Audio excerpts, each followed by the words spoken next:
안녕하세요. 지난 5월 6일 비욘드미트가 2021년 첫 번째 분기 실적 발표를 했습니다. 비욘드미트의 성장을 지켜보는 장기 투자자 입장에서 이번 분기 비욘드미트의 사업 실적에 대해 전반적으로 리뷰를 해보고 또 투자자로서 도움이 될 만한 정보는 없는지 한번 알아보도록 하겠습니다. 저번 분기 실적 발표 내용과 동일하게 2019년 대비 2020년 매출이 37% 증가했다는 내용으로 시작합니다. 그리고 2021년 1분기 매출이 108밀리언 달러로 작년 동기 대비 11% 증가했다는 점이 업데이트 되었네요. 다음은 사업 부문별 유통 채널에 대한 실적입니다. 작년 말과 비교하여 국내 리테일 및 국외 푸드 서비스는 성장을 하였습니다.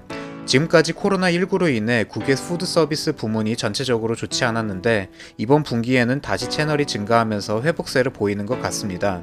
그러나 미국 내에서의 푸드 서비스는 여전히 감소세를 이어갔고 국외 리테일의 경우도 채널 수가 살짝 감소하였습니다. 사업 부문별 매출에 대한 업데이트입니다. 국내 리테일 사업은 월마트나 코스트코, 홀푸드와 같이 소비자에게 직접적으로 비욘드미트 제품을 파는 사업을 말하는데요. 이 부문은 매년 꾸준히 증가하여 2019년 129밀리언 달러에서 2020년 264밀리언 달러로 약 104.6% 성장하였고 21년 1분기는 작년 동기 대비 28% 성장하였습니다. 다음은 국내 푸드 서비스 사업입니다. 이 부문은 던킨 도너츠나 데니스 등의 프랜차이즈 식당이나 공공시설 안의 식당에서 제품을 판매하는 사업인데요.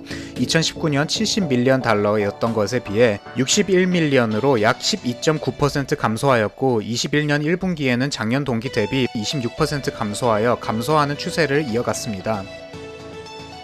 다음은 국외 매출입니다. 지난해는 코로나19 상황이 지속되면서 매출이 감소하였는데요.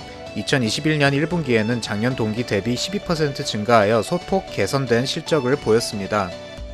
이번 분기 매출을 종합하여 작년 동기와 비교해보면 리테일의 경우 국내 및 국외 모두 성장을 하였습니다. 특히 국외 리테일의 경우 6밀리언 달러에서 17밀리언 달러로 183% 성장하였는데요. 슬라이드 초반 부분에서 국외 리테일 유통 채널의 수가 줄었다는 소식이 있어 추후 이러한 증가세는 한풀 꺾이게 될 것으로 예상이 됩니다. 푸드 서비스의 경우 국내외 모두 매출이 감소하였습니다. 코로나19의 영향이 아직도 작용하고 있다고 볼 수 있으며 국외 푸드 서비스의 유통 채널 수가 다시 반등세를 보인 것과 같이 추후에는 실적이 조금 개선될 여지가 있어 보입니다. 다음은 파트너십에 대한 주요 성과입니다. 지난 분기에 보시는 것과 같이 스타벅스, 맥도날드 등 대중들에게 인지도 있는 회사들과 지속적으로 파트너십을 체결하고 있었는데요. 이번 분기에서는 캘리포니아 샌프란시스코 지역을 기반으로 한 피치 커피, 필즈 커피, 그리고 미네소타주에서 유명한 저도 좋아했던 캐리보 커피와 영구 메뉴 파트너십을 체결했다는 소식을 전했습니다. 다음은 제품 개발에 대한 성과입니다. 2019년 비욘드 버거 패티부터 시작하여 2020년에는 소시지와 미트볼 등 최근 2년 동안 6개의 신제품을 출시했다는 내용인데 발표자에 따르면 조만간 비욘드 버거 3.0 버전이 새롭게 출시될 예정이라고 합니다. 다음은 해외 성과로서 유럽 네덜란드와 중국에서 새롭게 확보한 생산시설에 대한 내용과 베이징의 진댕시엔이라는 음식점과의 제휴 소식을 언급하였는데요. 이 부분도 지난 분기의 발표 자료와 동일하여 21년 1분기에 대한 특별한 업데이트는 없었습니다. 2021년도 1분기 세부 실적입니다. 앞서 얘기했듯 지난 2020년 1분기 대비 매출액은 11.4% 정도 증가하였습니다. 비욘드미트에서는 리테일 채널에서의 성장이 코로나19로 인한 푸드 서비스 채널의 매출 감소를 충분히 상쇄시켰다고 덧붙였습니다. 매출에서 원가를 제외한 금액인 매출 총이익의 경우 작년 동기 대비 13.3% 감소하였습니다. 지난 분기 실적에서는 이 수치가 마이너스 24.2%였는데 이번 분기에는 감소폭이 살짝 줄었네요.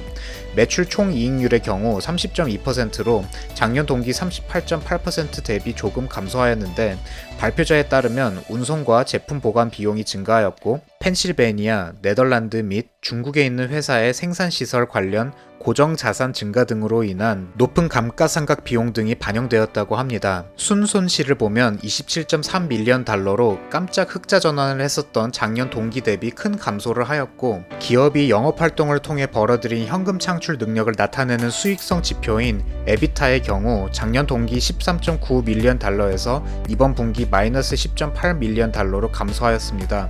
전체적으로 매출은 늘었으나 손실은 커진 커지는 분기였다고 볼 수 있겠네요. 최근 5개 분기의 실적입니다. 코로나19가 본격적으로 성행하던 20년 3월부터 지속적으로 손실이 커지고 있습니다.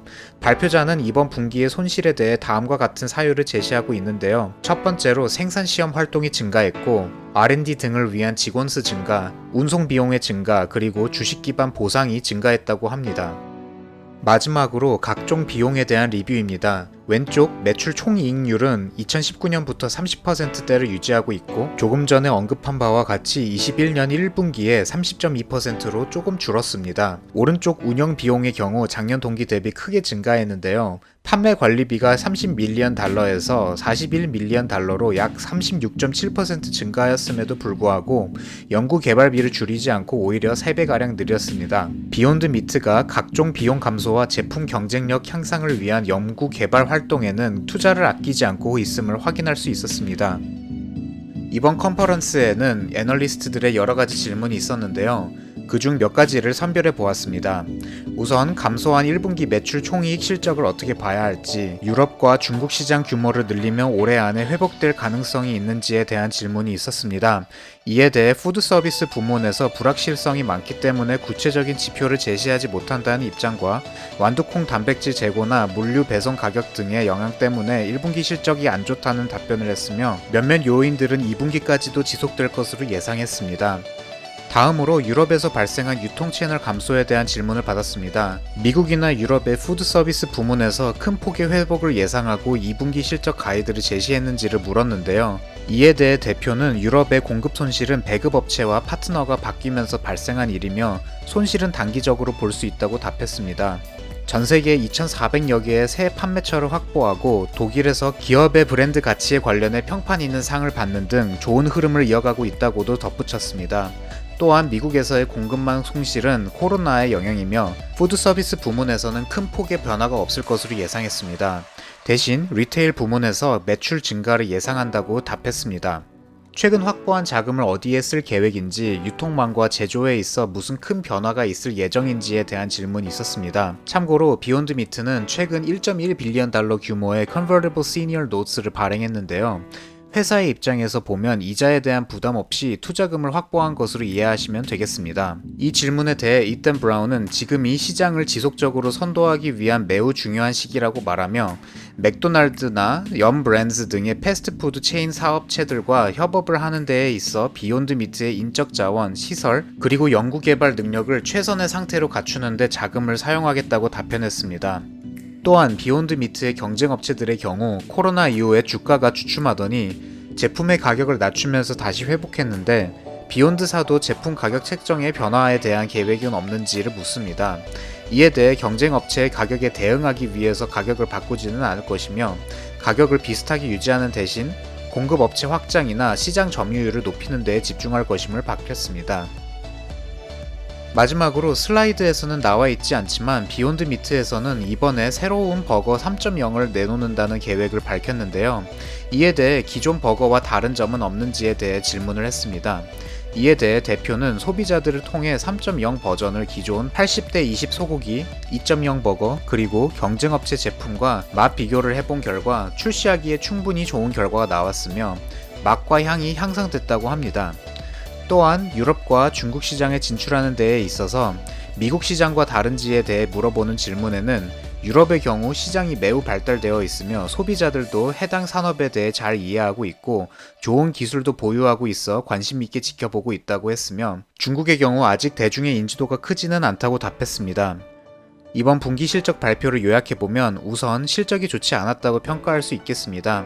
코로나가 끝나지 않는 이상 푸드 서비스의 회복 시기가 불확실해 보이며 유럽과 중국 등 해외 바이어를 더 확보한 것 같으나 그 과정에서 비용 등이 많이 발생했고, 현 시점에서는 제품 가격 조정 등 재정적인 부분에서는 노선을 바꾸지 않고 투자를 확대해서 다양한 공급처를 확보하고 QSR 분야의 큰 회사들과 파트너십을 지속할 계획이며, 많은 애널리스트들이 관심있게 지켜보는 것이 푸드 서비스 부문의 회복이지만 아직까지는 회복 기미가 안 보이기에 리테일 분야에서의 성장에 초점을 많이 두려 하는 듯 보입니다.